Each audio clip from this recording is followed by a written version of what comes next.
My parents maxed out my credit card for my golden child sister. So I did this. So let me just get this off my chest, because I've been holding it in for way too long. My parents, they have a favorite, and it's not me. It's my sister Ellie. She's been their golden child forever, and I'm the one who just gets by. I didn't really notice how bad it was growing up because, I thought all families were like this. But now, looking back, it's clear as day. The favoritism wasn't subtle, and it definitely wasn't fair. Ellie's been chasing this dream of being a model for a few years now, and my parents are all over it like she's going to be the next big thing. Spoiler, she's not. I'm not saying that to be mean, but it's just reality. She's had a few gigs, but nothing major, and now things are drying up for her. But guess what? Instead of helping her see that maybe it's time to move on, my parents keep throwing money at her like it's going to magically fix everything. And the worst part? They're doing it at my expense. I mean, it wasn't always this obvious. When we were younger, Ellie would get more toys, more clothes, more attention, but I brushed it off. I thought, okay, maybe she's just going through a phase, and they're trying to help her out. But now, it's like they've taken it to a whole new level. They actually planned this whole vacation to Hawaii just to cheer her up because her modeling career wasn't doing well. Are you kidding me? Like, who gets a Hawaii vacation as a pick-me-up for not being successful? Here's where it gets really messed up. I only found out about the Hawaii trip by accident. They didn't even tell me. I overheard my mom on the phone talking to one of her friends about how Ellie really needs this getaway and how it's going to be a great reset for her. I was just sitting there hearing all this, thinking, wait, what? A reset? For what? I work 12-hour shifts as a nurse, busting my butt at the hospital. And the one time I actually get a day off, I'm overhearing how they're spending my money on some luxury vacation for Ellie. Yeah, you heard that right. My money. You see, a few years ago, my parents hit some financial struggles. At least that's what they said. And I, being the loyal daughter I am, stepped in to help. They needed a little support, just until they got back on their feet. I gave them access to my credit card, trusting them to be responsible with it. I figured, they're my parents. They wouldn't take advantage of me. Ha, if only I knew what was coming. At first, the charges were small. Groceries, gas, a bill here or there. No big deal, right? But slowly, over time, the expenses started to grow. New furniture, electronics, dinners at expensive restaurants. And every time I asked about it, they'd brush it off like it was nothing. Oh, we just needed a little something to feel better. Don't worry, we'll pay you back soon. Except that soon never came. And I was too busy with work to really notice how bad it was getting. All right, so this is where things really started going downhill, and I mean fast. After the whole Hawaii trip reveal, I was already feeling like something had to give, like how much more of this was I supposed to put up with? But the thing that finally broke me wasn't even the vacation, it was the stupid handbag incident. So picture this. I just finished a long shift at the hospital. Patients, paperwork, the whole deal. I get home and there's this big box sitting on my doorstep. Now, I don't remember ordering anything, so I'm kind of confused, thinking, did I forget I bought something online? But no, my name's on the package and it's from some high-end designer brand. Like, the kind of place I would never shop at. I'm talking hundreds, maybe even thousands of dollars for a single item. I drag the box inside and open it up, and there it is. A designer handbag. Fancy leather, gold accents, the whole deal. My first reaction? Pure confusion. I'm standing there, staring at this bag like, did someone send this to me by mistake? There's no way this is mine. I check the receipt inside, and yep, my name's on it. It's definitely meant for me. Or so I thought. So, like any normal person, I call my mom. Maybe it's a gift? Maybe, after everything, they're finally acknowledging how hard I work, and this is their way of saying thanks. I should have known better. Hey, Mom, I say, I got this package today. It's a designer handbag, and it has my name on it. Did you send this? She laughs. Actually laughs. Oh, Helen, that's not for you. It was supposed to go to Ellie. Must have been a mix-up with the address. At first, I thought she was joking. Like, seriously. But nope, she was dead serious. She goes on to explain how they bought it for Ellie because she's got some modeling gig coming up and she needs to look the part. I just stood there, holding the phone, holding the stupid handbag, feeling my blood boil. So it's not for me? I ask, just to be sure I'm hearing this right. No, honey, you don't really need something that expensive, do you? I mean, you're a nurse. Ellie needs it more for her career. You understand, right? And there it was. The thing that had been lurking under the surface for years, finally said out loud, "You're just a nurse." That's what she thought of me. All the years I'd spent studying, working long hours, sacrificing sleep and weekends, all of it boiled down to, you're just a nurse. Meanwhile, Ellie, the golden child, needed to look the part for her modeling career that wasn't even going anywhere. I couldn't believe what I was hearing. It was like the universe was slapping me in the face. I'd always known there was favoritism, but this was a next level. Not only was I not good enough to deserve a luxury handbag, but my career, the one I'd worked so hard for, wasn't even worthy of anything nice. And all because I wasn't chasing some superficial dream like Ellie was. I don't even remember how the rest of the conversation went. I think I just mumbled something about sending the bag to Ellie and hung up. My mind was spinning and I was pissed. Like, beyond pissed. It wasn't about the handbag. It was never about the handbag. It was about how they saw me, how they'd always seen me. And here's the thing. It's not like I need fancy things to feel good about myself. I don't need a designer bag to validate my career. But to have my own mother flat out tell me that I wasn't worth it, that was a different kind of hurt. Like, they didn't see me at all. All they saw was Ellie and her endless failing attempts to make it big, and I was just there. The reliable one. The one who didn't need anything because I'd always figure it out. That night, I couldn't sleep. I kept replaying the conversation over and over in my head, trying to make sense of it. But there was nothing to make sense of. They'd shown me who they really were, who they'd always been, and I couldn't unsee it anymore. So the next day, I decided to take action. I wasn't going to let them keep using me like this. I packed up the handbag and sent it off to Ellie. I didn't bother leaving a note or anything, just shipped it and washed my hands of it. But that was just the beginning. I started going through my credit card statements, and that's when I realized just how deep this thing went. They weren't just using my card for little things here and there. We're talking big charges, luxury items, dinners, trips, all in the name of helping Ellie. And the worst part? I'd let it happen. I'd been so caught up in work and trying to juggle everything that I didn't even notice the slow bleed. That's when I knew something had to change. I couldn't keep letting them take advantage of me like this. I'd spent my whole life being the responsible one, the one who always picked up the pieces, but I was done. This wasn't just about the money. It was about respect, or lack of it. I made a plan. The next time they called me asking for help, I wasn't going to just hand it over. I'd been doing that for too long. I needed to stand up for myself, for the life I'd built on my own. Because clearly if I didn't, no one else would. The funny thing is, even after all this, they didn't seem to think they'd done anything wrong. It was like they were living in some alternate reality where everything revolved around Ellie, and I was just there to foot the bill. But I was done being their safety net, done being the backup plan when things didn't go their way. The next time they'd ask for help, they were in for a rude awakening. I wasn't just some ATM they could withdraw from whenever they wanted. I had my own life, my own dreams, and I wasn't going to keep letting them drain me dry. If they wanted to keep spoiling Ellie and living in their little fantasy world, they could do it without me. And you know what? I think deep down, they knew it. They knew they'd pushed me too far this time. Because after I sent that bag back, the calls started coming more frequently. They'd check in, ask how work was going, casually drop hints about needing a little help here or there. But I wasn't falling for it anymore. I could feel the shift. They knew they were losing their grip, and I was ready to let go. The next move was mine. And this time, I wasn't playing by their rules. All right, so after the whole handbag thing, I knew something had to change.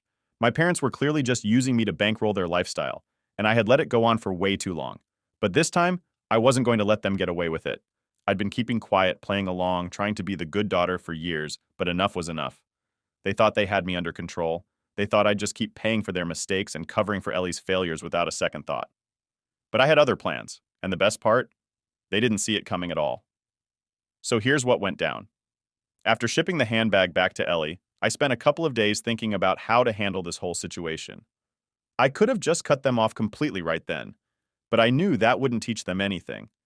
If I just stopped paying, they'd find some other way to manipulate me. No, I wanted them to feel it.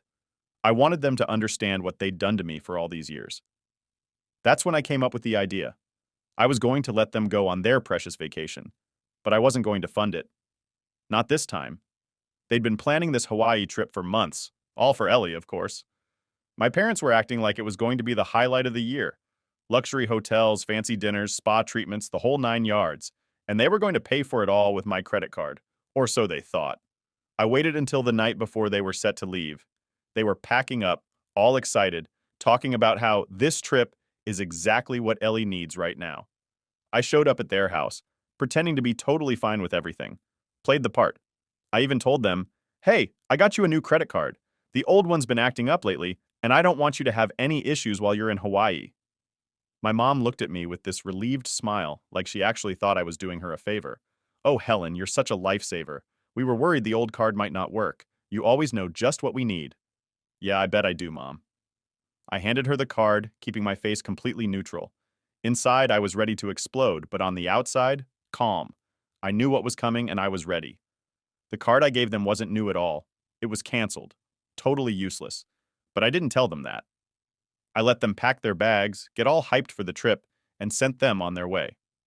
It was the calm before the storm, and I was just waiting for the moment when everything would come crashing down. For the next few days, I kept my phone close. I knew the calls were coming, but I wanted to savor the silence for just a little while longer. Then, finally, it happened. The first notification popped up on my banking app. Decline charge. They'd tried to pay for dinner at some fancy restaurant, and the card didn't go through. I almost laughed when I saw it. A few hours later, another notification. Spa treatment declined. And then, later that evening, a declined helicopter tour. They were racking up failed charges faster than I expected. I could practically picture it. My mom and dad sitting there, confused, embarrassed, trying to figure out what was going on. They'd probably called the restaurant over to run the card again, thinking it was a mistake. But it wasn't a mistake. It was exactly what I planned. The phone calls started soon after that. I let the first couple go to voicemail because, honestly, I wasn't ready to deal with them just yet. I needed them to sit with it for a little while longer. Let them squirm. Let them feel the panic building up. They'd been doing this to me for years, and now it was their turn. When I finally picked up the phone, it was my dad. I could hear the frustration in his voice right away. Helen, we've got a problem. The card's not working. We tried to pay for dinner last night, and they said it was declined. Can you check on it? I played dumb. Really? That's weird. I'll look into it. I could hear my mom in the background, whispering something about needing to pay for a hotel. They were panicking now, and it was almost satisfying. Almost. I didn't do anything, of course. Just let them twist in the wind. The next day, more calls. Voicemails filled with urgency, telling me how they couldn't pay for anything and how embarrassing it was. Each message was more frantic than the last, but I wasn't ready to call them back yet. I wanted them to hit rock bottom. I wanted them to feel helpless, just like I'd felt when they kept draining my bank account without even thinking about how it affected me. And the thing is, I knew they weren't broke. My parents had money. They just didn't want to spend it. Why would they when they had me to pay for everything? Finally, after a couple more days of ignored calls, I picked up the phone again. This time it was my mom. She sounded more desperate than I'd ever heard her. Helen, please. We can't check out of the hotel until we pay the bill. They won't let us leave. We don't have enough cash and the card isn't working. Can you fix it? I took a deep breath, steadying myself. This was it. No, Mom, I'm not fixing it. There was a long pause on the other end of the line, like she couldn't quite believe what she was hearing. What do you mean, no? We need your help. You can't just leave us stranded here. I'm done helping, I said, my voice firm. You've been using me for years and I'm tired of it. This is on you now. You figure out how to get home. I'm not paying for anything anymore. The silence that followed was deafening. I could hear my mom trying to find the right words, trying to guilt me, but nothing came out. She knew I was serious. Finally, she whispered, "But we're your parents. You can't just leave us like this." I almost laughed at how absurd it was. After everything they'd done, after all the money they'd taken from me without a second thought, they still thought they could guilt me into bailing them out. "Yeah, well, you've left me high and dry for years," I said. "So now it's your turn. I'm done being your bank." And with that, I hung up the phone. I wasn't going to listen to their excuses anymore. I'd made my point, and for once, I was putting myself first. As I sat there, phone in hand, I felt something I hadn't felt in a long time. Relief. They were on their own now. They could figure it out or they could flounder. Either way, I was done. And honestly, it felt damn good. After I hung up the phone with my mom, I sat there for a while just processing everything. I couldn't believe I'd actually done it. For the first time in my life, I'd said no, and it felt good. Like, really good. But at the same time, I knew it wasn't over. My parents didn't just give up that easily. They'd call again. They'd try to guilt me, manipulate me, make me feel like the bad guy for standing up for myself. And honestly, I wasn't sure I was ready for that. But the thing was, I had to be. I was tired of being used, of being the one they always counted on while they treated Ellie like some princess. I deserved better than that. And if they couldn't see it, well, that was on them, not me. The next day, I checked my phone, expecting another barrage of calls or texts from my parents. But there was nothing, just silence. It was almost eerie, like they were plotting something, trying to figure out their next move. I half expected them to show up at my door demanding answers, but that didn't happen either. Instead, what I got was more declined notifications. Every time I checked my banking app, there it was, declined. They'd tried to pay for some fancy lunch, declined. They attempted to book a tour, declined. They even tried to hit up a luxury store, declined. It was almost like clockwork, and with every notification, I felt more and more justified in my decision. I mean, seriously? They had no problem living the high life on my dime, but the second I took control, they were completely helpless. It was like they didn't know how to function without my money backing them up. And that's when it hit me. They'd gotten so used to me being their safety net that they didn't even try to make a plan for themselves. They just assumed I'd keep picking up the pieces. But not this time. Still, the silence from them was unsettling. My mom usually couldn't go more than a few hours without calling me about something, so the fact that I hadn't heard from them since I said no was weird. I knew they were up to something, but I didn't know what. And honestly, I didn't care. Let them figure it out. They were grown adults. It wasn't my responsibility to fix everything for them anymore. But just when I thought they might actually leave me alone for a bit, the phone rang again. I glanced at the screen and saw my dad's name pop up. I sighed, knowing this conversation was going to be a mess, but I figured I might as well get it over with. I picked up the call, bracing myself. "Hey, Dad," I said, keeping my tone neutral. "Helen, we need to talk," he said, his voice tense. "We're still having issues with the card. Every time we try to pay for something, it's declined. What's going on?" I could hear the frustration in his voice, but I wasn't about to cave. "I already told you, Dad. I canceled the card. You can't use it anymore." He was quiet for a moment, like he didn't know how to respond. "Why would you do that? We're stuck here with no way to pay for anything. You can't just leave us stranded like this." That word again. Stranded. Like it was my fault they were in this mess. Like I had somehow forced them to rely on me for everything. "You're not stranded," I said, trying to stay calm. "You're in Hawaii. You're not exactly in the middle of nowhere. You have options. Use your own money." "We don't have enough," he snapped, and I could hear my mom in the background saying something, probably trying to calm him down. "You know we don't have that kind of cash on us. We need you to fix this, Helen. This isn't funny." I felt a wave of anger surge through me. "I never said it was funny, but I'm not fixing it. You've been using me for years, and I'm done with it. This is your mess to clean up, not mine." He was quiet again, and I could tell he didn't know how to handle this. I'd never stood up to them like this before. I'd always been the one to swoop in and save the day, but now? Now they were on their own, and it was hitting them hard. "Helen, please!" My mom's voice came through the phone, softer, but no less desperate. "We're your parents. We didn't mean to hurt you. You just what?" I interrupted. "Used me? Took advantage of me? Lied to me? I know you didn't mean to hurt me, but that's exactly what you did. Over and over again." Her voice broke, and I could hear her trying not to cry. Normally that would have gotten to me. Normally I'd feel guilty and try to make things right. But not this time. I wasn't going to let their emotions control me anymore. I'd spent too many years putting their needs ahead of mine, and I was done. "We just didn't think it was a big deal," she finally said, her voice small. "We thought you wouldn't mind helping. You've always helped us before." "Yeah, and look where that's gotten me," I said, my voice sharper than I intended. "I can't even get approved for a loan because of all the debt you've racked up in my name. I've been working my ass off, and you've been living like royalty on my money. And for what? To keep Ellie happy? To make sure she doesn't have to face the fact that her modeling career is going nowhere? I'm not doing it anymore." I could hear my dad sigh on the other end of the line. He knew I was right, but that didn't make it any easier for him to admit it.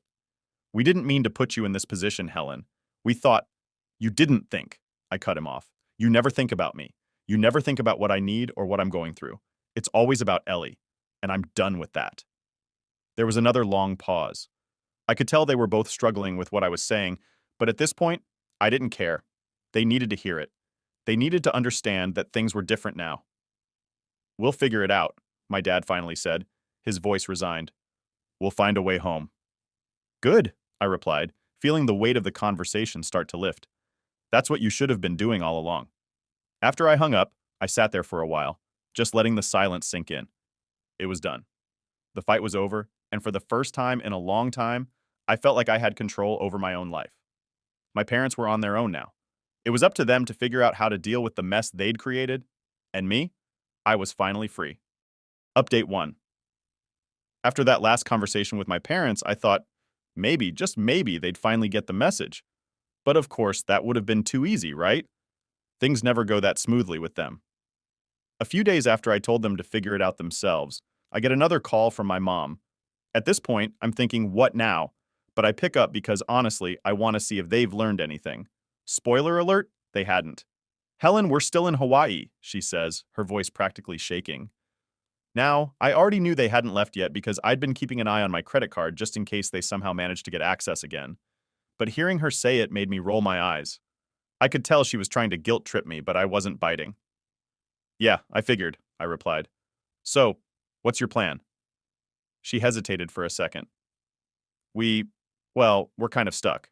We don't have enough money to book a flight back, and the hotel won't let us stay any longer without paying. They're asking us to settle the bill before we can check out. I could practically feel the panic in her voice, but it wasn't hitting me like it used to. I wasn't feeling guilty anymore. Instead, I was annoyed. How had they gotten themselves into this mess? Oh, wait, I knew exactly how. Years of living off my back without a second thought about the consequences. And you thought I'd fix that for you? I asked, trying to keep my tone calm but firm. Mom, I told you, I'm done. You need to figure this out. But Helen, we don't have the money, she cried.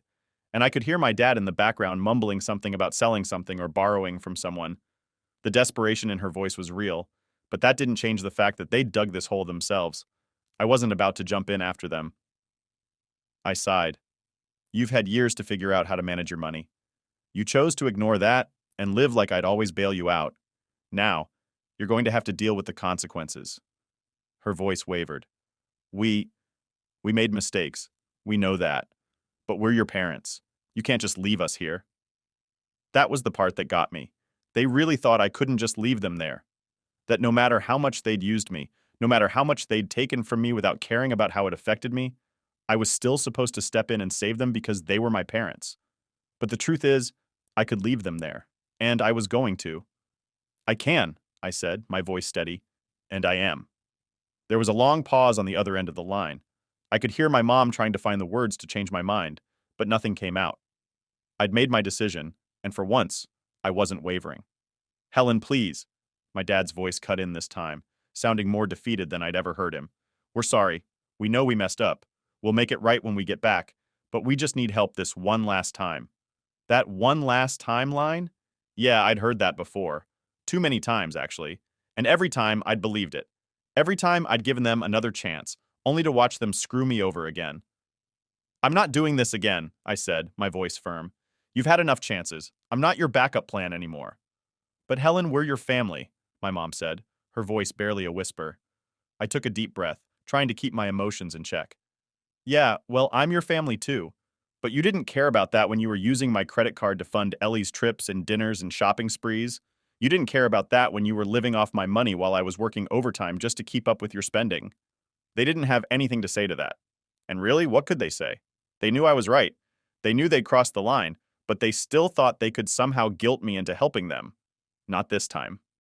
I ended the call after telling them again to figure it out.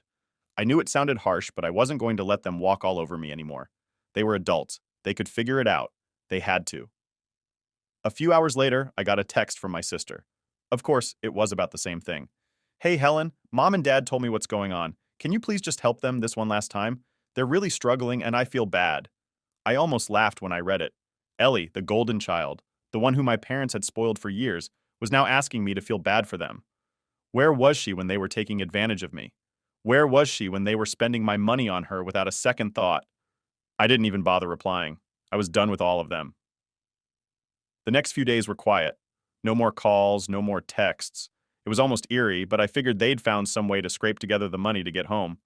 I wasn't about to check in and see if they were okay. They were on their own now, and I was finally free from the constant weight of their needs. It wasn't until the following week that I got another call. This time, it was from my mom again. I braced myself, expecting more guilt tripping, but instead, her voice was different. Helen, she said quietly, we're back home. I didn't say anything, waiting for her to continue. We sold some things and borrowed from a friend to get the money for the flight back, she explained, her voice soft. We wanted to apologize. We know we've put you through a lot. I was surprised, to be honest. I hadn't expected them to actually say sorry. But at the same time, I wasn't about to let them off the hook that easily. I appreciate the apology, I said carefully, but I meant what I said. I'm done helping you. You need to figure things out for yourselves from now on. There was a long pause, and then my mom sighed. We understand. We'll try to be better. I didn't say anything. I didn't know if they really would be better, but at that point, it didn't matter. I'd set my boundaries, and they were going to have to deal with it. After we hung up, I felt this weird mix of emotions. Relief, mostly, but also a little bit of sadness. It's hard to let go of people who are supposed to be there for you, especially when they've let you down so many times. But I knew it was the right decision. For the first time in a long time, I was putting myself first. And it felt damn good. Update 2. I thought cutting them off would be the hard part. I figured once I stopped giving them money, they'd finally realize they had to figure out their own lives. But nope, that's not how it went down. My parents? They went nuclear. It started small with a couple of texts from relatives. At first, I didn't think much of it. Just the usual, hey, haven't heard from you in a while, or how's everything going with your parents? Stuff like that. I thought they were just being nosy or maybe hadn't heard about the whole Hawaii situation. But then it got weird. My aunt texted me one night saying something like, I'm so sorry you're going through this, Helen. Just know that we're here for you. I stared at my phone, confused. Sorry for what? I replied. But she didn't answer right away. I brushed it off, thinking maybe she was just being vague or dramatic, which, honestly, wasn't out of character for her. But then, more messages started coming in, and they weren't so nice. Cousins, distant relatives, even old family friends started reaching out. Except now it wasn't, how are you? It was, how could you abandon your parents like that? Or, I can't believe you'd leave them stranded in another country. And that's when it hit me. They were spreading lies. I'm not even joking. My parents had apparently decided that if they couldn't guilt me into helping them, they'd try to shame me into it. They'd started telling everyone, and I mean everyone, that I'd abandoned them, left them stranded in Hawaii with no money and no way home. The way they spun it, I sounded like the worst daughter on the planet. I tried to let it slide at first. I figured people would realize it was just a sob story and they'd eventually see through it. But no, my parents weren't just telling people in private. They took it public. Like, really public. I found out from a coworker of all people. We were on break when she casually mentioned, hey, I saw your mom's post. That's so rough. I didn't know things were that bad with your family. I looked up from my phone, totally confused. What post? You didn't see it? She asked, sounding a little awkward, like she wished she hadn't said anything. It's all over Facebook. Your mom posted this long thing about how they got stranded in Hawaii and how you wouldn't help them. People are really going off in the comments. I felt my stomach drop. I didn't even bother finishing my break. I went straight to my phone and pulled up Facebook. And there it was. A full-on dramatic post from my mom, complete with pictures from their tragic trip to Hawaii. The captions were something else, too. Stuff like, when your own daughter turns her back on you in your time of need, and abandoned by the person we raised and loved. The comment section? Oh, it was a dumpster fire. People I didn't even know were chiming in, calling me everything from selfish to ungrateful. And the worst part? A lot of them were family members, people I'd known my whole life, jumping on the bandwagon and tearing me apart without even asking my side of the story. I sat there, scrolling through comment after comment, feeling like I was being punched in the gut over and over again. They'd twisted everything. The post made it seem like I'd coldly refused to help my poor, innocent parents who were just trying to get by. No mention of the years of financial abuse, no mention of how they'd used me, drained me, and left me with nothing. Just the story of a heartless daughter who abandoned her parents in paradise. The next few days were hell. I got texts from people I hadn't spoken to in years, some of them straight up accusing me of being the worst daughter ever, others pretending to be concerned and asking if everything was okay, like I didn't know they were just fishing for gossip. It was all a sick game, and I was the villain in my parents' sob story. I tried explaining my side to a few people, but it didn't really help. By the time I even had a chance to respond, the damage was done. My parents had already spun the story their way, and no matter what I said, people had already made up their minds. It was like talking to a wall. They didn't care about the truth. They just loved the drama. At one point, I thought about calling my mom to tell her to take the post down. But what good would that do? She wanted people to see it. She wanted the sympathy, the attention, the validation that she was the victim. And honestly, I don't think she cared about the fallout it was causing for me. All that mattered was that she looked good, that people saw her as the loving, devoted mother who was wronged by her ungrateful daughter. And you know what the worst part is? Some people did reach out to me asking for my side of the story. But even when I explained everything, even when I laid out all the facts about how my parents had been using me for years, some of them just didn't want to believe it. It was easier for them to believe the lie than face the fact that my parents, the people they'd known and trusted, were capable of something like this. The whole thing messed with my head. For weeks, I felt like I couldn't go anywhere without people whispering behind my back. Every family event, every social gathering, I knew people were judging me. And for what? For finally standing up for myself? For refusing to let my parents drain me dry? But here's the thing. As much as it sucked, and believe me, it really sucked, I wasn't going to let them win. I wasn't going to back down just because they decided to drag my name through the mud. I'd come too far to go back to being the daughter they could control with guilt and manipulation. So I stopped checking the comments. I stopped trying to explain myself to people who didn't want to hear it. And slowly, the noise started to die down. People moved on to the next drama, the next family scandal, and I was left with a sense of quiet that, for once, didn't feel like a trap. But I won't forget what they did. The way they tried to turn everyone against me. The way they painted me as the villain to cover up their own mistakes. It's something that sticks with you, something that changes the way you see people. And yeah, it hurt, but it also made me stronger. I'm not their safety net anymore. I'm not their scapegoat. And no matter how many Facebook posts they make, no matter how many people they turn against me, I know I did the right thing. And in the end, that's all that really matters.